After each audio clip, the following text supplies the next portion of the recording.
My name is Michael Schneider. I run an organization called Streets for All, based here in Los Angeles. We believe basic things, like you shouldn't have to risk your life to ride a bicycle. You shouldn't have to risk your life to cross the street. We believe in the prioritization of transit over private cars. And we have a number of initiatives, including a ballot measure next year to try to make LA a safer and more multimodal and more livable city. I'm going to go down the list and ask each person to introduce themselves in about 30 seconds, and then we'll get into some questions, starting with you, Ian. Hi, everyone. My name is Ian Harwick. I work for the City of Denver in the Office of Climate Action, Sustainability, and Resiliency on our Sustainable Mobility team. We're pretty well known for our e-bike voucher. Beyond that, we do e-bike libraries. We support an electrified on-demand connector. And now we're looking at a secured bike storage system that'll go citywide, and then also some mobility grants to really help communities co-create their own solutions. Hi, everyone. Good morning. My name is Ben Morris. I'm the CEO and founder of Coaster Cycles.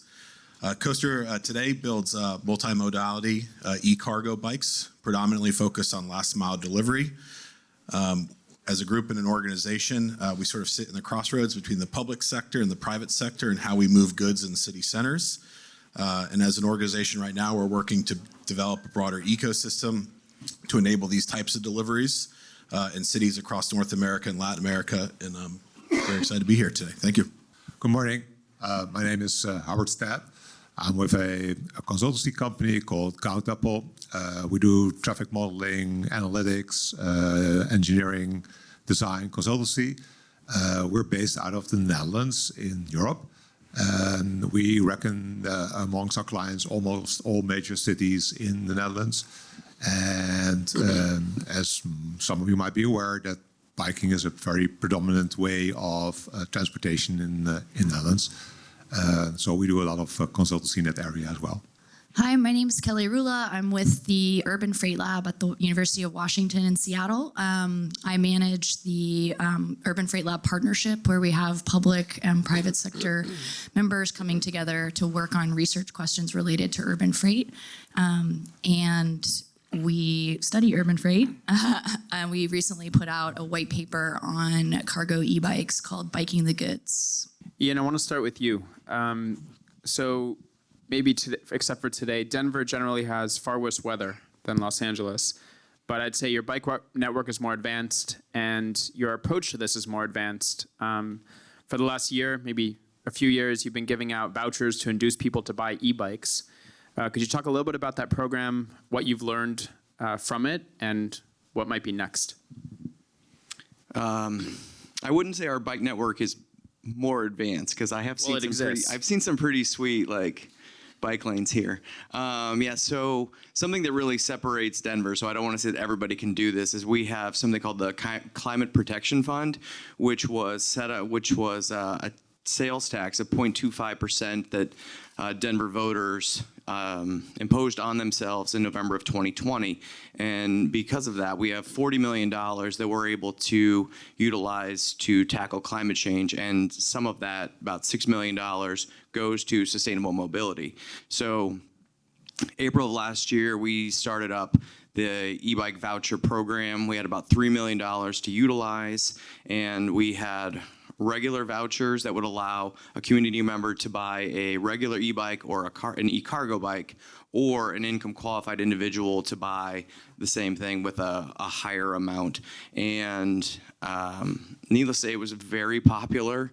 And last year we gave away about 4,500 e-bike vouchers, and this year we will probably do about 4,000, because we are trying to spread our money elsewhere. So wildly popular, and it's now been replicated all throughout the country and also at the state. And so now we're sort of grappling with what the state's doing and how do we fit into that new ecosystem, because they obviously have a lot more money than we do. And just a quick follow on, why e-bikes and not just a bicycle? What's special about e-bikes? We really felt that e-bikes were, just because they're just so easy to ride and they allow you to do so much, they allowed people to actually either go car-free or go down to a one-car household, or just eliminate some of their trips. And we felt like, especially with e-cargo bikes, like going to the grocery store is such an easy thing, or getting your kids to school, something that could take a while. Normally, it's easy peasy now. Kelly, I would say Seattle also has worse weather than Los Angeles, but also probably a more advanced bike network, bike infrastructure. Everyone thinks it's not enough in their respective city, but it's more than here, so we'll take it. I'm convinced that electric cargo bikes are the future SUV. We just haven't gotten there yet. And I know you just put out a white paper on cargo bikes. Tell us what your paper says and some of the conclusions from that. Cool, yeah. Well, I think what I really like about our paper, I'm obviously biased, but we talk about the different form factors, and we get kind of in detail about trike versus quad versus long tail. Let's kind of geek out. We show the different forms, and then we also highlighted some kind of non-traditional use cases. So I think when people are thinking more about cargo bikes, and Ben can speak more to this because he's in the weeds, but they think parcel delivery, things like that. And we, with the white paper, we tried to highlight some other uses. For example, food banks using volunteers to attach trailers to their electric bikes and deliver food to home deliveries. We also highlighted a nonprofit in downtown Seattle that does like all the street cleanup, and they actually put like the power washers on the back of a trailer, and they bike around, and there's like a 50 bike fleet. So we want people to think of the creative, engaging ways that you can introduce this combination of either an e-cargo trike or quad, or just a two-wheel bike with some kind of trailer affixed to it, because it can really unlock different use cases that way beyond parcel. Then we also make some recommendations, and we talked to like 100 different people for this paper over a very long time, including industry folks like Ben, cities across the country, like New York City DOT, which I think is I'm also biased, but I think they're really leading in the cargo bike policy realm in terms of just number and policy, pushing policy. I think Denver's kind of leading on the incentives. But we tried to break it out into kind of different categories. So we have infrastructure, which I think we'll talk about more with this group, but then beyond infrastructure, a category on financials, so rebates, and also business subsidies. We also talk about policy, which is everything from the width of the bike to the bike lane and beyond. And then I like this too, but a category on culture, which I think kind of builds on the work that Michael does, which is like building a greater coalition around the culture of biking that extends beyond, my spandexed out dad, going on his Sunday bike ride in Dallas, Texas. So I think that we tried to have a more holistic approach to the ecosystem. Quick follow-up on the financing aspect. So we could probably go and lease a Honda Civic for less money per month than we could go finance an electric cargo bike, like a high-end electric cargo bike today. Thoughts, and how can we change that? Well, I'm not an expert on sort of creative financial tools, but we did talk about that in our prep, and I think there's some interesting opportunities there to think creatively there.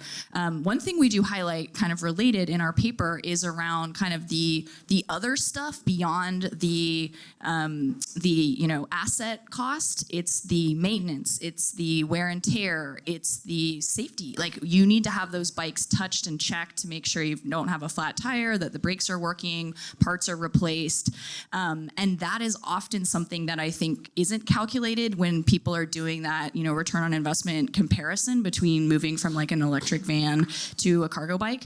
And so we do talk about business side subsidy, which is not just about the rebate for the, device itself, but really thinking about the full life cycle of how you would maintain a commercial fleet like this. And it is quite complicated, and there's still very minimal players in that commercial cargo maintenance fleets space. Hub, I've been accused of trying to turn LA into Amsterdam, which I don't apologize for. You're based in San Diego, but you guys import all kinds of electric cargo bikes.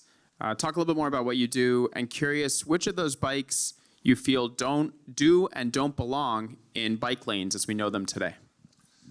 Okay, yes. So before I joined CoMotion, I was heavily involved in the automobile industry. I've been in a background with Kia Motors, with Mercedes-Benz, and with Fiat Group. And from that, I switched on to small electric, light electric vehicles for distribution and delivering goods. And then I came across the problem where do these little electric vehicles, they're like a large cargo bike or cargo bike size, where do they belong on the street? Do they belong on the curb? Do they belong on the bike lane? Or do they belong on the streets? And in this quest for where they do belong, I came in touch with Countable, my current company, and which I'm representing in San Diego, and it's all about three factors. It's about mass, speed, and direction. So as long as you can segregate the vehicles in these three matters, then they can go together. They can go together on either the curb if the speed is low, and if they go in the right direction, you can park them, even because a cargo bike that's standing there doesn't hurt anybody, right? So even in situations where the speed of the cars is low, like 50 miles per hour, cargo bikes perfectly fit in there. So you can look at all kinds of, you have to look at all the overall modality, and then there are so many possibilities for solutions with cargo bikes and with all kinds of bikes. So I couldn't even think of like a situation where there's not a solution, a bike solution. It is all around. If it's whether for service industry, for technicians driving around, in most situations in inner cities, a bike is a cheaper and better solution than a car. In North America, and especially Los Angeles, we like to build bike lanes that are 5 feet wide. Is that wide enough for like the next generation, especially the B2B aspect of electric cargo bikes? Well, in meters, it's like 2.2 is an excellent size. It's accordingly. That's bigger. Yeah, it's more or less. But then, if you mix again, like an inner city which is closed off for cars, then it's perfectly to match it. You have to always look at a total set of modalities of vehicles you have out there, and then. Ben, you're selling electric cargo bikes that allow people like Amazon, UPS, FedEx, maybe even USPS, I don't know, to deliver their packages using a bicycle. 2 questions to start. What cities are you seeing the most uptick in? And do you think we'll eventually reach a point where it'll be passé or seem archaic to have huge delivery trucks roaming our city streets? I guess I'll start with the second question. I think one thing is we generally speak about cargo bikes like across all these different sectors, family, package, parcel. But I think one of the things that a lot of people don't realize is that we're very much in like a nascent marketplace right now in the United States or North America more broadly. And so we see this type of modality in regular and in growing utilization in Europe right now, frankly, all over the world.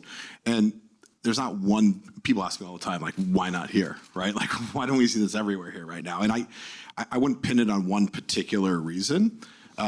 But we're growing. We're getting growing enthusiasm right now, and I do think the cities have a large part of sort of instigating and getting this growth going. And arguably, Kelly mentioned this. New York City has been very vocal about how they want to regulate this, how they want to. And by the way, not all the reasons are great, but most of them are positive. And like we have seen and had conversations with cities like Seattle that said they want to follow suit. But I think New York seems to be the epicenter predominantly because the movement of goods in New York City right now is a big and growing challenge, and it has been, right? COVID has exacerbated that, e-commerce has exacerbated that, and then we're seeing a lot of issues in how these goods actually go and get moved in these cities. So we talk about big cities. There's lots of opportunities in big cities. There's infrastructure of bike lanes as 5 feet work, probably, right? But New York right now, there's bike lanes that are 36 inches wide, right? And so how do we as manufacturers have a vehicle lineup, especially a multimodal vehicle lineup that is suffice for all those? So that's what we see in sort of the cities right now. A lot of small cities doing some really good stuff as well. But Kelly also alluded to this too. what collectively we miss across the board, right? I could have the best trike or quad out in the market out there that satisfies the need of what a delivery company wants. But if you don't have the proper maintenance, if you don't have the proper supply chain of parts, if you don't have insurance options, if you don't have training programs, if you don't have real estate and battery charging infrastructure, and if you don't have the proper like process engineering on the back end of these companies, it actually takes a package from a facility and puts it into something much smaller than a van. Like all that has to happen like harmoniously. And it's slowly happening, but not quite yet. Are North American cities just too big? Does it just not work here? No. Good. So this was a tweet from the San Francisco Fire Department last night, and they were responding to a fire. A rapid response was met with challenges due to bike lane barriers in the roadway. Firefighters adapted and made 5 rescues at this early morning fire. Thank God they got around the K71 plastic bollards. My question is, in Los Angeles, LAFD and LAPD, unfortunately, are often opponents of bike infrastructure. They say they can't move their apparatus. They say that buildings might just burn down or people with heart attacks can't get attention, et cetera. Can you talk a bit about that? And I think you even mentioned that LAFD was interested to try a cargo bike. Could you elaborate? Yeah, I think, and Hub mentioned this earlier, this is this movement to like smaller vehicle types, right? Similarly with LA Fire Department as well as New York City, you don't need a fire truck or you don't need an ambulance to be on the scene when there's a medical emergency always, right? There's an ability and there's discussions around having smaller modalities and smaller vehicles when you have large events and lots of people that can easily navigate through streets and get on the scene to triage immediately and or rush hour traffic, maybe? Or rush hour traffic or anything, right? And this is, like, to some people that seems like crazy, but like when you look at the way emergency vehicles move in cities and the challenges they have, you can go and say, if you're at an event, if you're at the Olympics, right? Like you can easily navigate through a lot of pedestrian traffic and vehicles in something very small and get to a scene right away and triage and say, what do we need to do next, right? And I think we have discussions, as I mentioned, with LA Fire Department, also New York, to say, how can we have a vehicle that can satisfy the needs of that's not an ambulance and not even a gator for that matter? Did you grow up in Amsterdam? I lived there for over 30 years, yes. In those 30 years, was a fire not put out or someone with a heart attack not attended to because of a bike lane? I'm not aware of that, but even on the narrow, older European city streets? On the canals, traffic can be really challenging, but the fact that you keep the cars out of there makes it more accessible for that one instance where the fire truck needs to go in. So bikes are the solution to that question, yes. So, Hub and Ben, I wanted to dig in a little bit more, and if anyone else wants to chime in, about, we're talking about beyond the bike lane, but I think what we're really saying is, what are the vehicles that should or should not go in bike lanes? I was in New York City last week, and a guy with a motorcycle was getting ready to get onto the Manhattan Bridge to cross into Manhattan from Brooklyn, which I was also doing. And he hit a cyclist. Like a cyclist, I saw the guy hit his motorcycle, go over the handlebar. Thankfully, he was okay. He was very pissed off, which I would have been too. But mopeds and motorcycles, especially in New York City, are using these bike paths.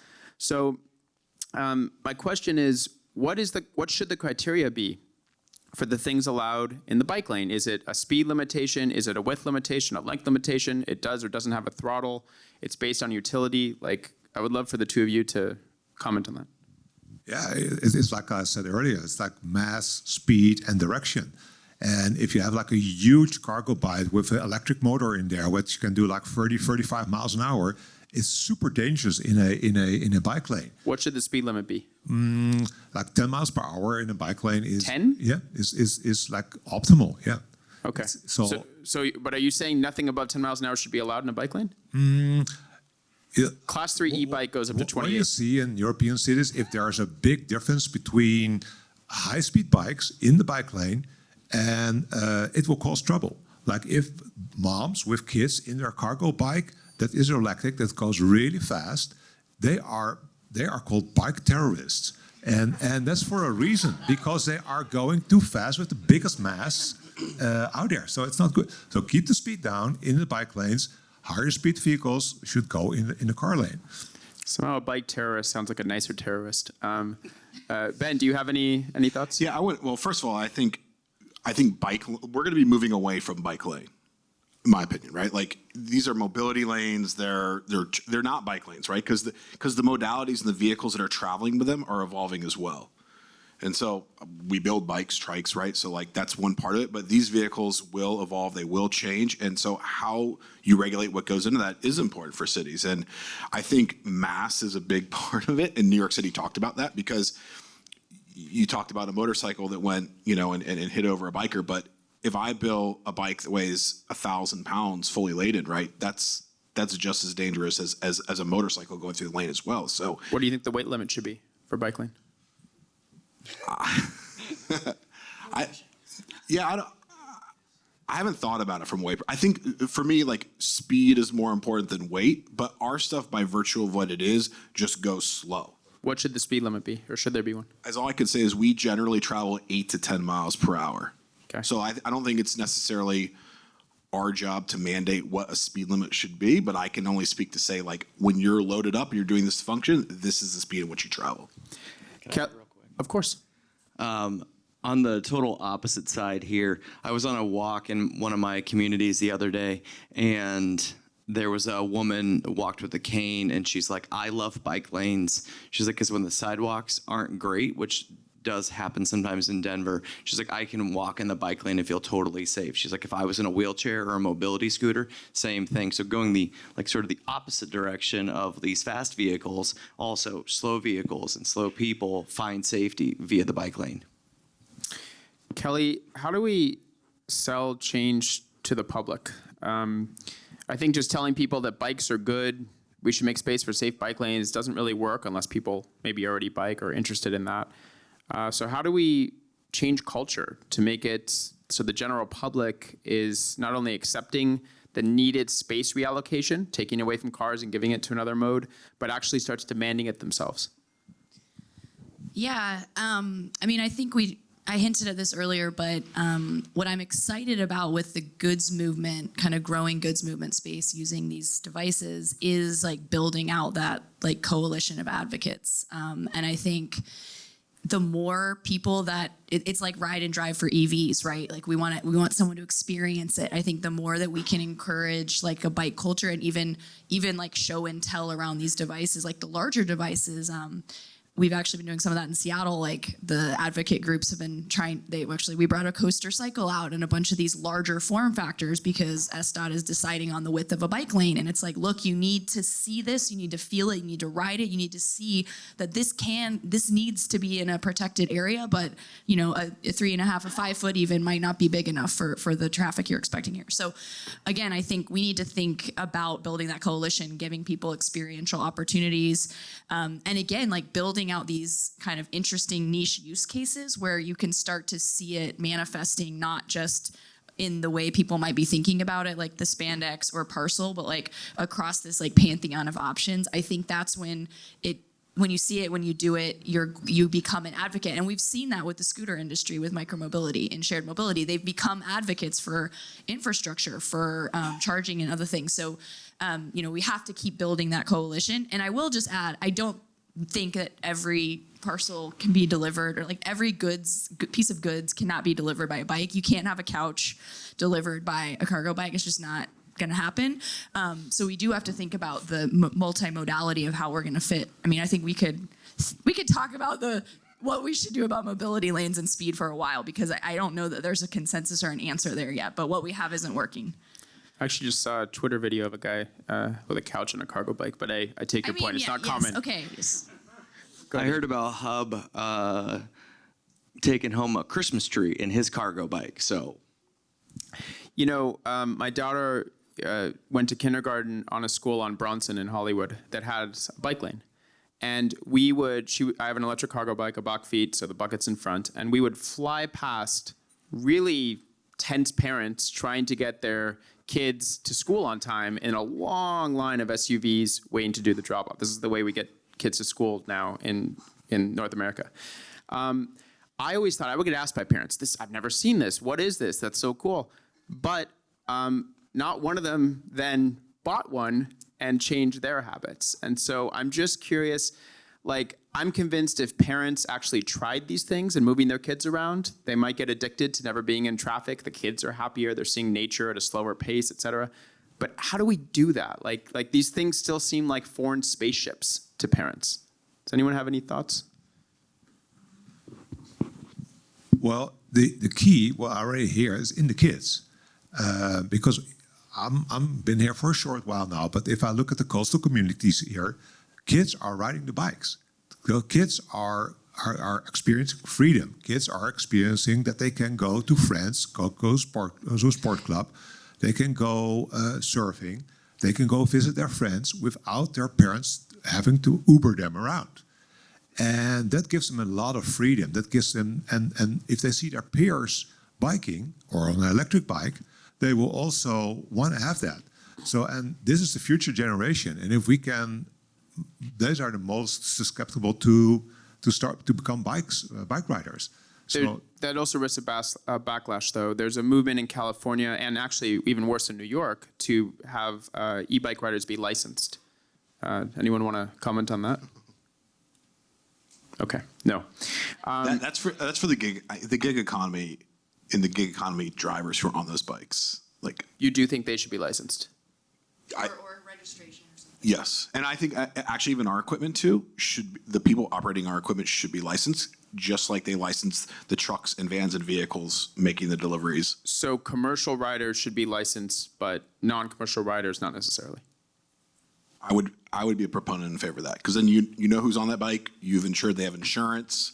There's all that stuff. There's accountability for who's on that when they're out there doing their function. Ian, LA is currently studying setting up an e-bike rebate. Actually, it passed council last week, and our Department of Water and Power is studying it. On one hand, I think it makes sense to prioritize lower-income residents for the vouchers. On the other hand, it's households in LA that sometimes own 2, 3, 4 cars that are probably the lowest hanging fruit for giving up a car and using an e-bike.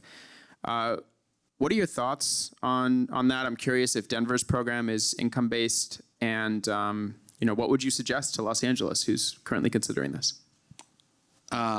So yes, our CPF, that I referenced earlier, has a 50% equity mandate. So What's a CPF? The Climate Protection Fund. Thank you. Sorry. Government people love acronyms. So everything that we're doing, 50% of it's always geared towards more marginalized communities. And so our e-bike program has totally done that. Our vouchers went out at a 50-50 split this year, and financially it goes out to like a 60-40. We've actually found that our income qualified individuals typically ride about 10 to 20% more than their the general rebate recipients. That being said, my coworkers and I really talk about, like, there is that choice rider that we really want to make sure that we're going after and helping them, either potentially give up a car or at least, start cutting more of their trips out. So, the mandate, the split has been really good for us, but we know that there's still room to go to get those general choice riders out of their cars and onto an e-bike. How much are the rebates? The IQ rebates are $1,200 for a standard e-bike and $1,400 for an e-cargo bike, and they are $300 or $500 for a general rebate. Sorry, so if I buy a bike that's $1,200, do I pay zero? You would pay, so if you bought a bike that was $1,200 and you were income qualified, then you would pay the taxes, and that was it. That's amazing. Yeah, so some people, in theory, have bought their bikes for less than $100. Is there an upper limit? Did you cap it at a certain cost of bike? No. I want to do a lightning round, and then I have more questions, but I want to see if the audience has any. So 5 lightning round questions, just quick answers. We'll go down the line. Scooters, sidewalk. Should they be on the sidewalk or in the bike lane or in the street? Bike lane or street. Agreed. a bike lane. Yes. Kelly's nodding. Yes. Favorite bike that you love to ride? I have this sweet old Taga cargo bike. The thing is slow and heavy, and when I put my daughter in it, we're like an albatross. But there's just something about like having one of the first cargo bikes that was made here in the United States, or at least that I put together here. I love it, and it's slow and hard to ride, but I'll always love it. I'm biased. All of our equipment's slow and big, but You could just say a normal bike. It doesn't have to be a cargo bike. I have my same Cannondale hybrid bike that I've had for many years to just get around with. Oh, I have a couple of bikes, but the one I love best is the one I've been riding since my childhood, and I still ride it. So it's a very sturdy, traditional steel frame bike. You still fit? It still fits. I had it since I was like 13 or 14, and still fits. Wow. Yeah. Kelly? Yeah, I mean, I'm not like a total bike device geek, but I have a Trek manual bike, and get some exercise. It's good to get exercise these days. Why don't we start with you, Kelly? What do you think the best city in the U.S. is when it comes to bike infrastructure today? Oh Lord, that is. Ooh. Gosh. Yeah, I let the group. I haven't been everywhere in the country. That you've read about or that you've been? This isn't a test. I know. Well, I mean, I do feel like we have a lot of work to do. So nothing's great right now. Yeah. I mean, I think Seattle's fine. Can be better, but yeah. Well, I would say every city that has a neighborhood or a block where they have implemented what, in their opinion, is the ideal bike structure. If you have that, I think you're one of my favorites because it starts with a small project and a small plan. Yeah, but Hub, the ideal from whose eyes? Like from a traffic engineer's eyes, it's taking away the least amount of space from cars. Is there any city in the U.S., you come from a country that is so far ahead when it comes to this stuff, but is there any city in the U.S. that you're like, this is kind of getting close or this is going in the right direction? Well, you cannot say that. Like if I drive around and I see some projects and I see, wow, this is excellent. Or if I see that there's a whole network of high-speed bike lanes around San Diego, I love that. There's still a lot of work to do there, but the intention, that is good. I love that. Ben? Oh, sorry. I'd pose the question to the audience. Okay. I heard Davis, and I don't know. Like, I agree with Kelly. There's some cities are great. Some cities have a lot of work to do. But it's also not my job to pick and decide. Nobody wants to pick a city. Ian? Who's good and who's bad. You can't say Denver. Oh, shit. Sorry. Do you believe it's Denver? No, but I think Denver has... No, I don't. I mean, I don't. But I think that they have done really amazing work, and they're getting to the point where our Department of Transportation and Infrastructure they've really learned how to expedite our bike lane process. So, our first bike lane was 2014 or 2015, and it took forever.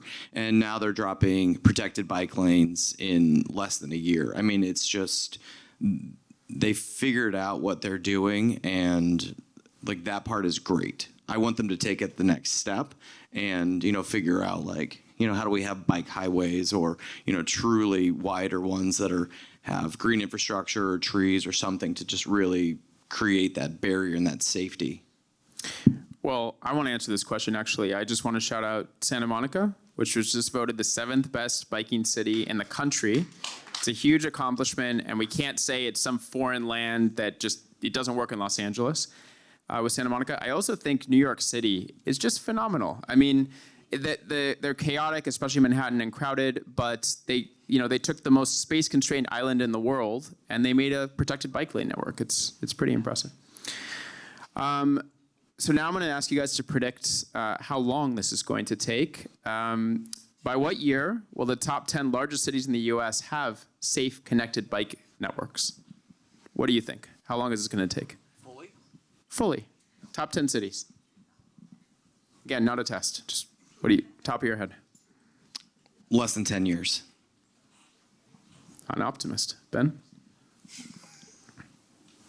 5 to 10 years. Okay. I'd say that's also optimistic. Up? Well, when I reflect on the Netherlands, then in the late 60s, there was a lot of turmoil because the Netherlands were originally a car-oriented city, just like the United States.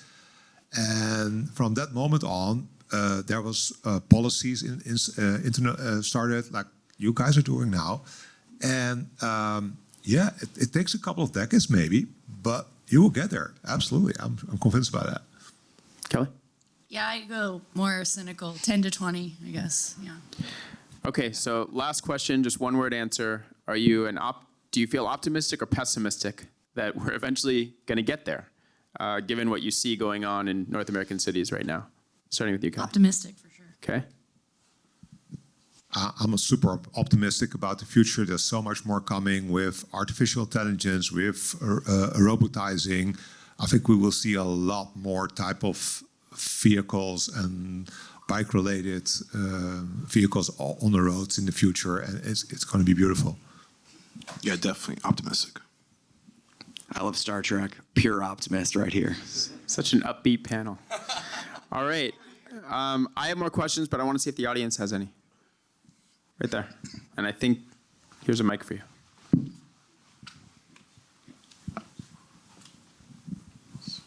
You were talking about whether different form factors should be in the bike lane. Do you think that the solution is to have more kinds of lanes? And then I guess, like, how does that, is it self-enforcing? How does that work kind of thing?